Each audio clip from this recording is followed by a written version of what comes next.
அப்படியே சண்முக ஐயா வந்தாங்க. ஐயா 1 கோடி பேரை கிட்டத்தட்ட தூக்கி போட்டு விட்டிய. நாங்கள் ஓட்டு போட்டு ஜனநாயகத்தை நிலைநாட்ட நிற்கிறோம். ஆனால் நீங்கள் என்ன பண்ணுறீங்க? செத்தவங்களை பூரா உள்ளது கொண்டு வரீங்க. புலமை புத்தகங்களாக ஓட்டு வச்சிருக்கீங்க. ஆனால் உசுராடுற கூட செத்து போட்டேன்னு சொல்லிவிட்டிய. காரணம் கேட்டால் பதில் சொல்ல மாட்டீங்க. என்னங்கய்யா உங்களுக்கு அப்படின்னு கேள்வி கேட்க. உங்களுக்கெல்லாம் தெரியும், கவிஞர் புலமை பித்தன் அவர் இறந்து 4 வருஷம் ஆகிப்போச்சு. எல்லாத்துக்குமே தெரியும், பிரபலமான நபர். அவருடைய பெயர் வாக்காளர் பட்டியலில் இருக்கு. உயிரோடு இருக்கிற பல பேருடைய பெயர் என்பது வாக்காளர் பட்டியலில் இல்லை.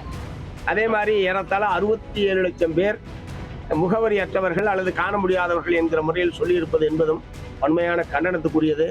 இடமாறுதல், முகவரி மாறுதல் என்பதெல்லாம் இயல்பாக நடக்கிற ஒரு விஷயம்.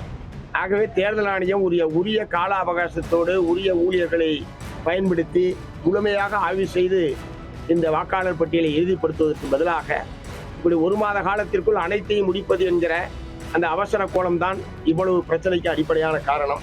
மார்க்சிஸ்ட் கம்யூனிஸ்ட் கட்சியை பொறுத்தவரை வயது வந்த 18 வயது நிரம்பிய அதற்கு மேற்பட்ட அனைத்து வாக்காளர்களும் வாக்காளர் பட்டியலில் இடம்பெறுவதை தேர்தல் ஆணையம் உறுதி செய்ய வேண்டும். ஒரு வாக்காளர் கூட பட்டியலில் இடம்பெறாமல் போய்விட்டார்கள் என்கிற நிலைமை என்பது ஏற்படக்கூடாது.